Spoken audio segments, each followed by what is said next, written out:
আমি SIR form fill up করছিলাম বলে অনেকের রাগ হয়েছে। কেন? চ্যালেঞ্জ হোক, অন ক্যামেরা হোক, দুজন দুদিকে বসবে, উনিও ফর্ম ফিল আপ করবে, আমিও ফর্ম ফিল আপ করবো, 10 মিনিট টাইম দেওয়া হবে, 10 মিনিটে কে কটা ফর্ম ফিল আপ করতে পারে তার চ্যালেঞ্জ হোক।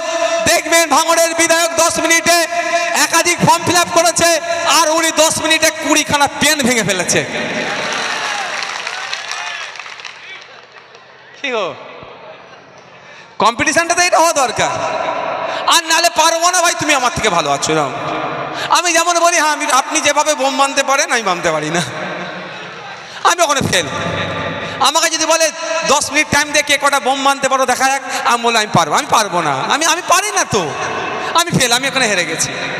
মমতা ব্যানার্জি আপনাকে অলরেডি সার্টিফিকেট দিয়ে দিয়েছে, আমি আপনার সাথে পারবো না ওই কম্পিটিশানে, আমি হাত তুলে নিচ্ছি। তাহলে আপনি আমার সাথে এই কম্পিটিশানে নাও পারতে পারেন, তাহলে আপনি আমাকে নিয়ে খেসা করছেন কেন? মানুষ যখন আতঙ্কে আছে, আমি কেন মানুষের পাশে এসে দাঁড়িয়েছি? এটাকে আমি ক্যাজুয়ালি হিসাবে নিতে চেয়েছি। কেন? ভয় পাওয়ার দরকার নাই, আমি মানুষের পাশে দাঁড়াবো। আমি যদি ফর্ম ফিল আপ করে দিই, মানুষকে যদি বোঝাই এটা এত সহজ জিনিস বা এইভাবে ফিল আপ করো, কোনো অসুবিধে নেই, মানুষ তো কনফিডেন্স বিল্ড আপ হবে, ভয়টা কেটে যাবে। আমি তো এইটাই করতে চেয়েছি। আমি ভয় দেখিয়ে কি করব? মানুষকে প্রাণে মারবো? আমাদের হাওড়া জেলার খলিশানিতে একটি 30 বছরের ছেলে, আমাদের মতো বয়সী ছেলে, সুসাইড করে নিয়েছিল, ভয় পেয়ে গিয়েছিল বলে। ওরা আব্বা আম্মা দুজনের ভোটার লিস্টে নাম ছিল 2002-এর, পদবিটা আলাদা হয়ে গেছে। তো কি হয়েছে? ওর তো সমাধান আছে, ভাই। আমি আপনাদের একটা শুদ্ধ কথা বলি, পদবিটা তো আসে পৃথিবীর সৃষ্টি থেকে আসেনি, কোনো একটা সময় থেকে তো চেঞ্জ হয়েছে। তাহলে আপনি বলুন, কারো থেকে তো চেঞ্জ হয়েছে, তার আগে হয়তো পদবি ছিল না। আজকে হালদারটা আপনি কত পাবেন? ব্রিটিশ পিরিয়ডের আগে আর পাবেন? হালদার সেভাবে ছিল না, অনেক টাইটেল সেভাবে ছিল না। তাহলে কি হবে? ভয় দেখানো হচ্ছে। আমি আপনাদের বলবো, ভয় পাবেন না, লড়াই সামনে এসছে, লড়ে নিতে হবে, ইঞ্চিতে বুঝে নিতে হবে গণতান্ত্রিক প্রক্রিয়াতে। সকলে ভালো থাকবেন, সুস্থ থাকবেন। রক্তদান শিবির চলবে। বক্তব্য আমি এখানে সমাপ্ত করছি। আপনারা এখনও যারা রক্ত দিতে বাকি আছেন, আপনারা আপনাদের মূল্যবান রক্ত আমাদের ক্যাম্পে দেবেন। ব্যাপারটা হচ্ছে, মিথ্যাচার করে আমাদের সাথে পেরে উঠতে পারছে না। কি বলছেন? নওশাদ সিদ্দিকীর রক্ত তাহলে বিক্রি করে দিচ্ছে। 1992 সালে সুপ্রিম কোর্টে একটি মামলা হয়েছিল, গুগলে সার্চ করে দেখবেন। 2000-এর দিকে মনে হয় একটা অর্ডার হয়েছিল, রক্ত যদি কেউ বিক্রি করে ধরা পড়ে 6 মাস জেল আছে, আবার জরিমানা আছে। 1 ইউনিট রক্ত বিক্রি করলে 6 মাস জেল। এখানে 700 ইউনিট রক্ত আজকে অলরেডি দিয়ে দিয়েছে। যদি এটা আমি বিক্রি করে দিই, তাহলে 6 মাস ইন্টু 700 ইউনিট, কতদিন আমি জেলের মধ্যে থাকবো? আর বেরোতেই পারবো না। তো তাহলে নটোরিয়াস ক্রিমিনালরা আমার বিরুদ্ধে এত টাকা খরচ করে মিটিং মিছিল করতে লাগবে না, আমার বিরুদ্ধে মামলা করে ঢুকিয়ে দিই। দেখুন, আমি আপনাদের বলি, আমার চাই, আমি রক্তটা দিচ্ছি 700 ইউনিট, আমাকে সারা বছর আমাকে এখানে 700 ইউনিট রক্ত বুঝিয়ে দিতে হবে। এটা দরকার না একটা স্লিপ দিয়ে দেবে, ঘোরো তুমি, রাতে এই রক্ত নেই, সেই রক্ত নেই, এই করবে। মালেক ভাই শুরুতে বক্তব্য কি বললো, কত কি এবি নেগেটিভ একটা রক্ত পাওয়া যাচ্ছিল না, কিন্তু আমরা এই রকমই চুক্তি করে রেখেছি। ওদের ব্লাড ব্যাংকে রক্ত নেই তো কি হয়েছে, ও একটা লোক জোগাড় করে দিয়েছে, আমাদের রক্তের অ্যারেঞ্জমেন্ট করে দিয়েছে, সেই রক্ত ব্লাড এসে দিচ্ছে। আপনার কোনটা দরকার? ওদের মিথ্যাচারের জবাব দেওয়া দরকার তো নাকি? মিথ্যাচারের জবাব কিভাবে হবে? আমি এখানে কথা দিয়ে যাচ্ছি, যারা রক্ত দিচ্ছে শুধু নয়, প্রাণগঞ্জের মানুষ, শুধু আইএসএফের শুভাকাঙ্ক্ষী আইএসএফের নেতৃত্ব নয়, যদি তৃণমূলের পরিবারের কারো রক্তের প্রয়োজন হয়, নির্দ্বিধায় আমাদের সাথে যোগাযোগ করবেন। অলরেডি করে তারা, অনেককে রক্ত দিয়েছি। আপনাদের পরিচয় গোপন রেখে আপনাদেরও রক্তের ব্যবস্থা করে দেব। আমার দরকার যথাসময়ে রক্তটা। এদিকে কার্ড আছে আপনার, কার্ড নিয়ে ঘুরছেন, 4-5টা ব্লাড ব্যাংক, রক্ত পাচ্ছে না, ওটা দরকার না আমাদের? আপনারা এখানে কারা আছে গো? মালিক ভাই যারা আছেন, তুমি আমাদের তো, তোমাদের ওইখানে হয়েছিল তো, কোন জায়গা ওটা?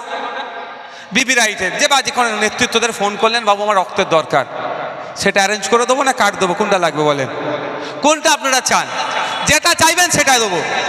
কিন্তু আমি মনে করি এটাই, যে কার্ড নিয়ে হন্য হয়ে ঘোরার থেকেও আমি এসেছি ভাইজানের ডাকে রক্ত দিতে। এখানে ভাইজান তার দায়িত্ব নিয়েছে, 700 ইউনিট হোক, 750 ইউনিট হোক, সারা বছরে আমার যদি রক্তের প্রয়োজন হয়, হয় ভাইজান নাহলে ভাইজানের প্রতিনিধিকে বলবো আমার রক্তের ব্যবস্থা হয়ে যাবে। কোনটা আপনারা চান?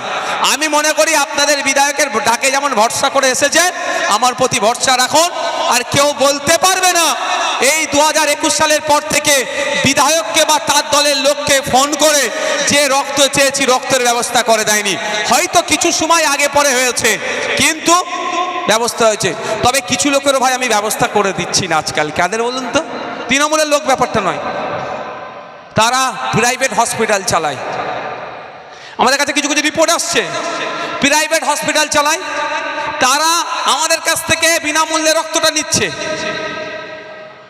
বুঝতে পারছেন? নিয়ে আবার ওটা ওখানে বিক্রি করে দিচ্ছে। এই খবর কিছু আমাদের কাছে এসেছে। ওই জন্য আমরা ডাইরেক্ট পার্টির সাথে, অর্থাৎ যার রক্তের প্রয়োজন তার সাথে কথা বলছি। আপনার রক্তের প্রয়োজন, কোথায় বাড়ি, ঠিকানা দিন, আমার লোকেদেরকে দিয়ে একবার চেক করিয়ে নিচ্ছি, দেখো তো ওটা সত্যি রক্তের প্রয়োজন আছে কিনা। নাই প্রয়োজন আছে, ব্যবস্থা করে দিচ্ছে। এটা ভালো কি খারাপ করছি ভাই? এটা যদি কারো গোসায় কিছু করার নেই, কারণ আপনি আমাকে 1 ইউনিট রক্ত দিয়েছেন ক্যাম্পে, তো আপনার বিপদের সময় যদি আপনাকে আমি 1 ইউনিট অন্তত রক্ত যদি না দিতে পারি, তাহলে তো আপনি আমার উপর সন্দেহ করবেন ভাই। হ্যাঁ, আপনার রক্তের অন্যের প্রাণ বাঁচছে, অন্য রক্তে আপনারও প্রাণ বাঁচতে পারে, ঠিক কথা, কিন্তু আমার ফার্স্ট কাজ হবে আপনাকে দেওয়া। এটাও আমার মাথায় রাখতে হবে। তো সাধারণ মানুষ এসে দিচ্ছি, অহরহ দিচ্ছি, কিন্তু আপনি একটা হসপিটাল চালান, মাঝে মধ্যেই ফোন করছেন ভাঙড়ে থেকে, বলছি অমুক এমএলএ সাহেব, হ্যাঁ বলুন, আমার একটা রক্তের প্রয়োজন আছে।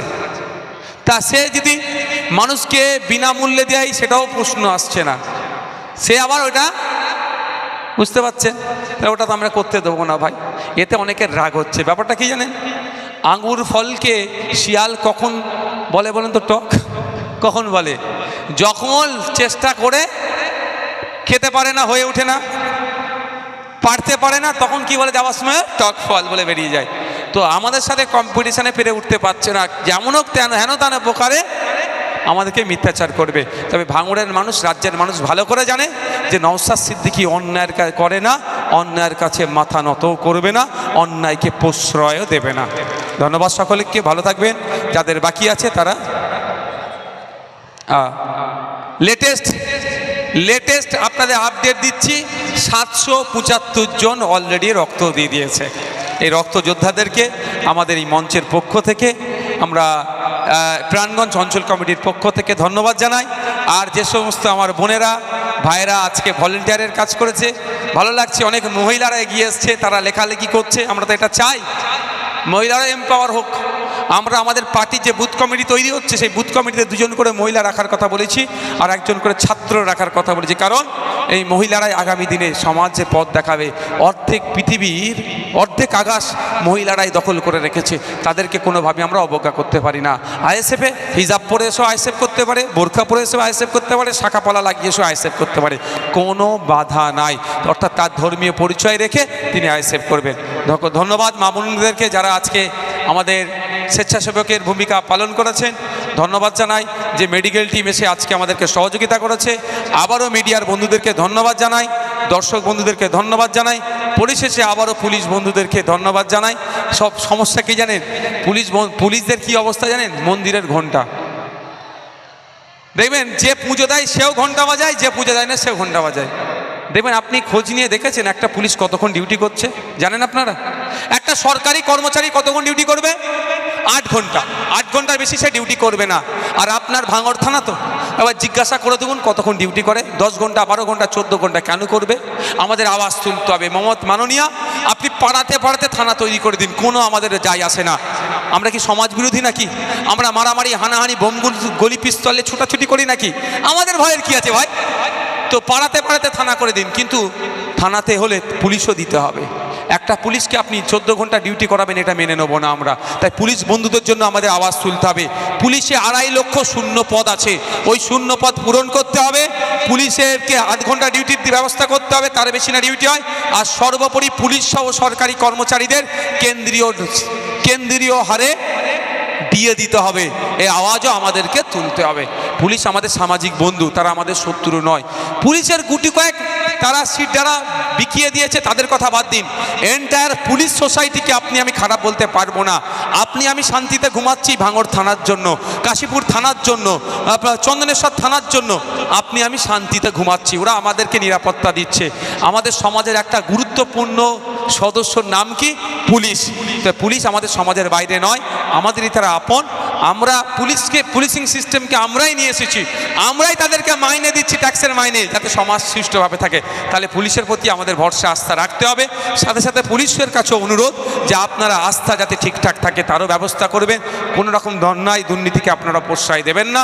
এই কথা বলে আমি ভাঙড় থানা তথা ভাঙড় ডিভিশনের অফিসারদেরকে ধন্যবাদ জানিয়ে আমার বক্তব্য এখানেই সমাপ্ত করছি। ইন্ডিয়ান সেকুলার ফ্রন্ট জিন্দাবাদ, ভাঙড়বাসী জিন্দাবাদ, প্রাণগঞ্জ অঞ্চল নেতৃত্ব জিন্দাবাদ।